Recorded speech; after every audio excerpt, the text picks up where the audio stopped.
اللهم بارك لنا في رجب وشعبان وبلغنا رمضان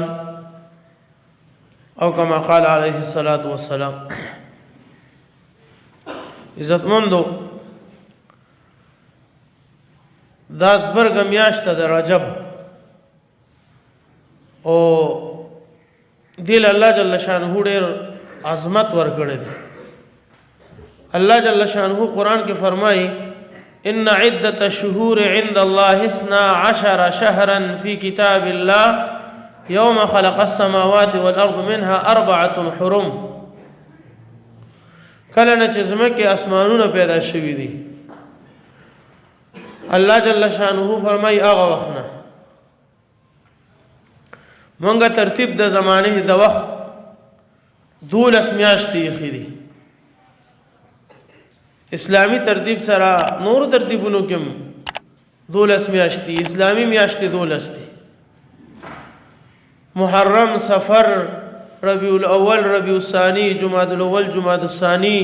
رجب، شعبان، رمضان، شوال، ذی قعده او د ذی الحج. دا 12 میاشتې دي. په دې 12 کې الله رب العزت فرمایي 12 شهرا في كتاب الله يوم خلق السماوات والارض منها 4 حرم. سلور پکې ډېر محترم دي. سلور پکې ډېر محترم دي. یو رجب دا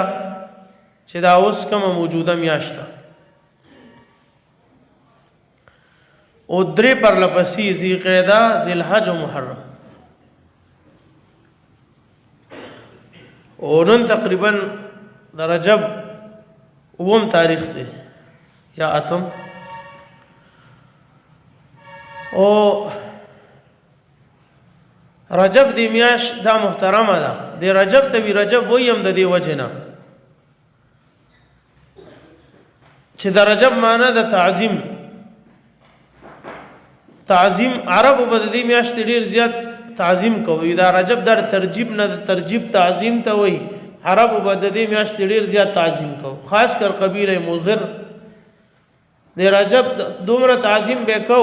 چې د نبی رسول الله زمانہ کې به د رجب د میاشت دا رجب المضر ویل کېده.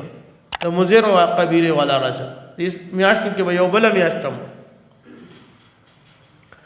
د اسلامی کال یا د اسلامی میاشت د دې د ترتیب الله رب العزت د انساني فطرت سره جوړ کړي اخی دی. اسی د حساب او د تاریخ د پاره ترتیب د پاره نور ترتیبونه مشته لکه ایسوی شمسی حساب چې کوم دی ایسوی د انګریزي کال چې ورته مونږ وایو جنوري فروری والا او داسې د هندو مسلک والا بکرمی دغه شان ار یو مختلف قسمونه دي د کلونو چلی. خو الله جل شانه د مخکینی انبیاء لهم او سرور کائنات صلی الله علیه وسلم لهم قمری نظام ورکړی دی. قمری وخت دی ګډېر حکمتونه دي خو غټ حکمت پکې ده او فائدہ پکې ده چې کوچا سره شمسی کلندر نه کنه نقشه نو هغه د سپوږمۍ نه بیا هم تاریخ معلومول شي. سپوږمۍ اول روخیږي بیا غټیږي بیا پوره شي بیا ورو وړکیږي بیا ختم شي. نو کو یو کس په غرونو کې اوسي او هغه په انسوم نه پیږي په حساب کتاب نه پیږي هغه عموم میاش معلومول شي هغه عموم ترتیب معلومول شي خپل عبادت اقشان چلول شي. د انساني فطرت سره دا جوړ کړی دا عبادت ته جوړ کړ. بل دای چې دا د موسم کې ګرځي لکه جنوري کې یخني، دسمبر کې یخني، جون جولای کې ګرمي، هغه بس هر کال لقه شانتي. خدا قمری میاشت چې دی اسلامی دی کې دا شینی دا اوس رجب دی. لس کاله مخکې رجب داسې یخنی کې نو زبرګه ګرمه کې لا بالکل بلکې داسې شپږ کاله مخکې وای چې ګرمه کې راته یعنی دا دی موسم کې تاویږي گردش خوري دې کې د سړی روزه کله ګرمه کې راشي کله یخنه کې راشي چې مسلمان د حالاتو ته تیاری او هر موسم کې او هر حالت کې د الله عبادت او هر حکم صحیح طریقې سره ومني وې کی نو ځکه الله جل شانه مسلمانانو له قمري نظام ورک خدا قمري نظام او د قمري کال اسلامی کال اوم میاشتې ته رجب وي دا اوس اوم ده دا اوم میاشتې ته رجب وي رجب پښتو کې ورته زبرګ میاشت وي او زبرګ ورته وي هم زکا چې واقعي زبرګ د محترمه ده الله حرمت ورکړي د قران کې ورته ویلي دي چې په دې دولسو کې دا سلور محترم دي وای کې یو دا رجب ده هغه سلورو کې یو ده رجب خو دې بعض خلکو دې رجب سره د ځان نوې نوې بدعات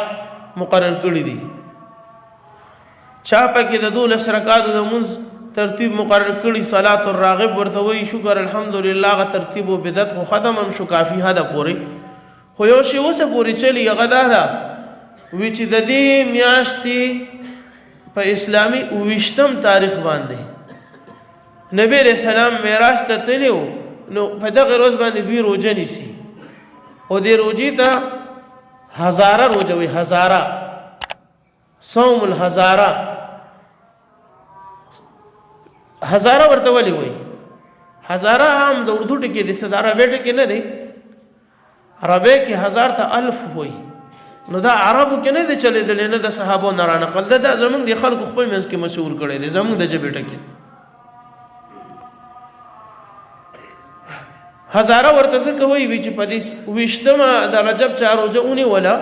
د زر روزو برابر اجر ورته ملاوي او حدیث باقی بیانوي حالانکه داسې حدیث نشته د رجب د روزي بارکی بعض ځکه موږ وایو کنه دا حدیث ته ضعیف دی یا سند کې مسله دا یا حسن لغیره دی یا خبر واحد وغیرہ دی کې داسې خبر هم نشته بلکې علما لیکي چې د دې کې حدیث تنه موضوع روایت خلق را جمع کړي دي ځان نه په 27 رجب باندې روزه نیسی وی په دې د دې پښپر رسول الله صلی الله علیه وسلم معراج ته تلو ګورا د رسول الله صلی الله علیه وسلم معراج تتلل واقعي هغه یو ډېره شاندار معجزه وا د ټول انبیو د پاسه معجزه وا د مسلمانانو د پاره د فخر وزوا خود رسول الله صلی الله علیه وسلم د معراج تتلو ولا تاریخ کې علما صحابه مختلفو سچم اتفاقی قول پکې نشته چې نبی رسول الله په کوم شپه معراج ته تللی دا کې د الله حکمت هغه تاریخ پټ ساتلی دی نو خبره خلاصه مې دارا چې صحیح قول نه دی دا چې 27 رمضان باندې نبی 27 رجب باندې نبی صلی الله علیه وسلم برا اسمان ته تلو معراج ته تلو د الله ملاقات ته تلو نو دې کې دا روزه نشته د عمر رضی الله عنه زمانه کې دا روزه څخه خلکو شروع کړه ګوره د رسول الله صلی الله علیه وسلم زمانه کې چې بسوق مسلمانېدل هغه به صحابیو هغه به د رسول الله صلی الله علیه وسلم نه برای راست فیض حاصلو هغه به اخوا دي خوشینو نه بچو بعد کې چې بکم خلق مسلمانېدل د رسول الله صلی الله علیه وسلم نه پس هغه کې به بیا مسلې راتلې عمر رضی الله عنه زمانہ کې سباز نو مسلمو دا روزه شروع کړل نبی مسلمانان شوی ډیر شوق کې دا روزه شروع کړل عمر رضی الله عنه ته پته ولګیدا چې په 20م د رجب دی روزه نیسی او دا ډیر د ثواب غني او دا اسلام کې یو نوې کار ایجاد کړ نو عمر رضی الله عنه په باقاعده ګرځیدو په خلکو باندې خوراک به وسره په خلکو باندې خپل مخ کې خوړو